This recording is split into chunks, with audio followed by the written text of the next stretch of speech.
took some chicken. Yeah. I put some cheese on it. Then I covered it with what? I covered it with cat treats. Yeah. Then guess what? What? I gave it to the cat.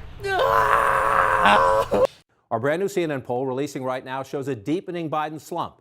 A majority of Americans disapprove of his performance so far, and many see the president is not focusing enough time on the issues that matter most to them. No, you're kidding me. If you compare Mr. Biden to Donald Trump or Barack Obama at this point, history suggests a Republican midterms rout is in the offing. Let's walk through them, and let's start with the North Star of American politics, the president's approval rating. 48% of Americans approve right now of the job President Biden is doing. 52%, a majority of you, now disapprove of the job the president is doing. Oh, no, you're kidding me.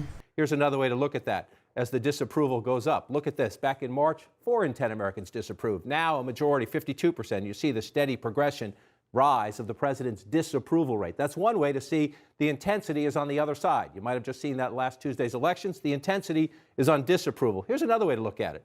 How about the percentage of Americans who strongly approve of the president's job performance? Well, that was 34%. More than a third of Americans strongly approved of the president's job performance back in April. That number is now down to 15%. 15% as the president's numbers go down. Here's the problem. Many Americans see a disconnect between what the president focuses on and what they are most worried about.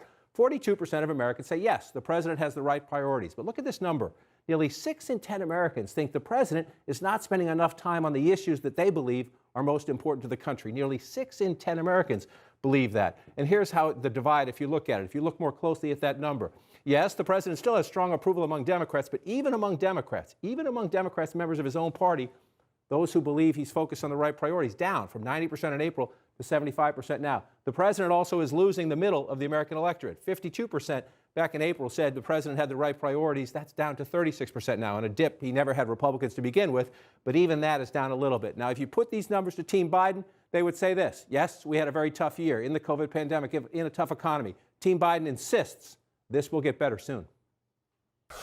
In my opinion, it's been a rough and tough year, and we knew it would be. President Biden has said this all the time. We're in a year-long effort to dig out of the holes we were left. I understand that voters are tired. Americans are tired of how long it's taken to get the economy moving, to get COVID under control. They are in a show me, don't tell me mode. I think we are going to show them in the weeks and months ahead that we have made this progress on COVID. We have made this progress on the economy.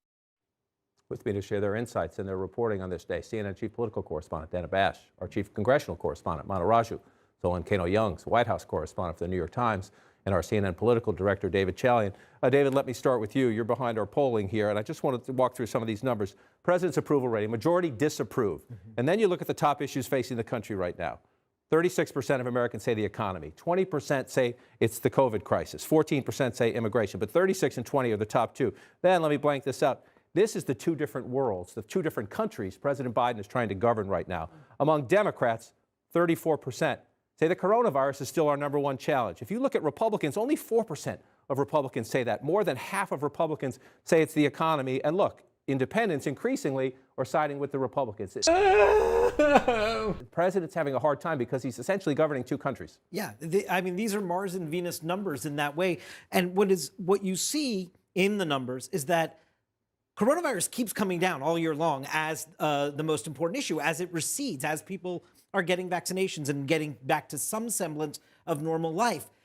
The needle that the president has to thread and the challenge is his own party, his base, is still in a coronavirus environment, in their headspace of what's important. The rest of the country is really focused on the economy and jobs. And so the president has to morph himself now, it seems, from being the COVID recovery president, and of course these two things are tied together, John, to the economic president. And that the country, independents, Republicans, are a bit ahead of him there. His party still needs to hear him on COVID. That's a very difficult challenge for him. And when you see the numbers that Americans don't think, almost 6 in 10 Americans don't think their president is focusing enough time on the issues that they believe, people at home believe are the most important issues. Inflation comes to mind. People are paying more money at the gas pump, more money at the grocery store.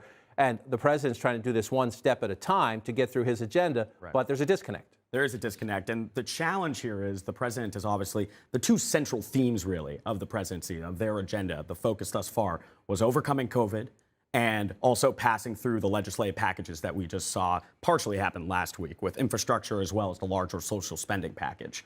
The difficulty here is these are sprawling packages that are very hard to understand if you're Americans on the ground, especially when compared to rising prices at the grocery store, crime in certain areas of the country. And they're also topics that the Republicans are directly focusing on as well. So, Oh, no. You're kidding me. the challenge here now is, yes, you've had just this last week some progress when it comes to his agenda, but now how do you translate that into actually galvanizing a base here for these really difficult to understand topics? Right, and how do you change numbers when your numbers slump? We've watched this throughout the Trump presidency. We live in polarized times. It is hard to move the dial when you have such polarized times. And just a little history here. If you want to look at presidents, in November of their first year in office, President Clinton was at 48%.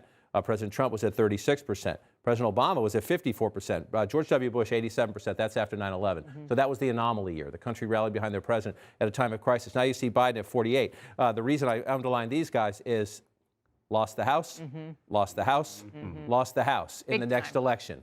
Big time. Yeah. Big losses. Right. And that is the historical trend. And that is the reality that everybody in the White House understands, particularly since in this day and age, there is the narrowest of majority in the Senate, doesn't get any more narrow, and very narrow in the House, just the 3-seat majority. Oh, no. So that is the impetus behind what we have seen from the White House and from Democratic leaders desperate to get the agenda that the president promised progressives and, just generally speaking, Democratic voters that they believe was their mandate. There's a very big debate right now among Democrats about what that mandate was, but that is the belief in the White House.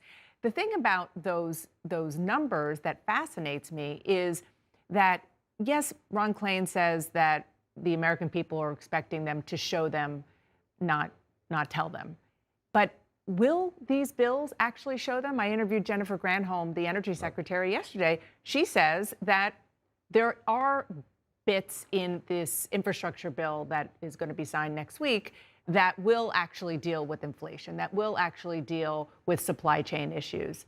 But will it? And if not, when are they going to start communicating the I feel your pain message from the White House? That's what a lot of Democrats, I'm sure you as well, hear from, say that at the very least, they need to say, we understand you don't have enough money for groceries or they're higher than they should be. Same with pain at the pump. Yeah, and look, the problem is that it takes a lot of time to spend this much money. I mean, they have, in the first COVID relief bill, a lot of that money is still not into the economy. That passed in March. That was almost $2 trillion. And the Democrats complained that they have not got enough credit for the expansion of the child tax credit, which is one central component of that bill. Also, and that's a central component of the social safety net package. That is still tied up in Congress. Even if they get it done in December, can the new programs that they, whether it's an expansion of Medicare, universal child care, you name it, no child care money, housing money, will that actually be felt by voters heading into the midterms? That's a big question.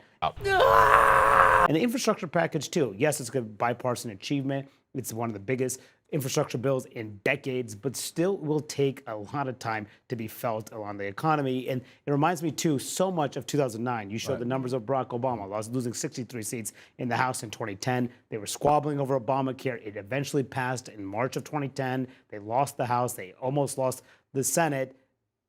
Obamacare is popular now, but it wasn't popular then. It could be the same problem. Right. And again, back to the disconnect point. When people see higher gas prices, they're about to go through higher home heating fuel costs in a big part of the country. When it's hard to find a new car because of the semiconductor chip shortage in the country right now, if your president's not talking about these issues that you're feeling every day, you just see a disconnect. Even though he's working on very important things, and even though you're right, the Democratic package, if they pass the Build Back Better plan, would be transformational. People don't see that today. They see what they're going through. And here's the disconnect, right? President Biden, right now, 58% say he hasn't paid enough attention to what people at home believe are the most important problems. That's about the same as where President Trump was. That's a little earlier in the year, before the midterm election in September. And then this is President Obama was at 55% in January of his midterm election year.